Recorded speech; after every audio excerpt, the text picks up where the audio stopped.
waxaa guddiga arrimaha gudaha iyo amniga baarlamaanka federaalka uu la kulmay guddiga hay-adda qaxootiga qaranka iyo barakacayaasha oy isweyn maaragtay lahaayeen shir aad u muhiima oo ah xog waraysi dadka Soomaaliyeed oo daafaha caalamka ku dhibaataysan kuwa xariyaha ku jira kuwa barakayaasha magaalada ku ah hay-addaas maadaama ay tahay hay-addii arrintaa qusayday inaan wax ka weydiinno aan saan u ogaano xaaladda iyo nolosha dadka aan mas-uul ka nahay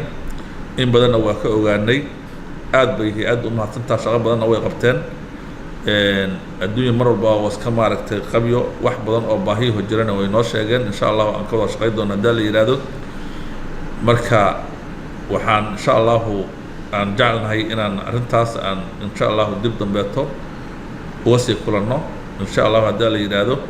marka warkan maanta wuxuu ku ekay iswaraysi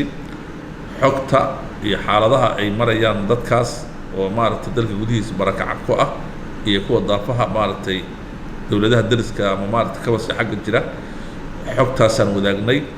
waana aad iyo aadaan maaragtay aan isugu afgarannay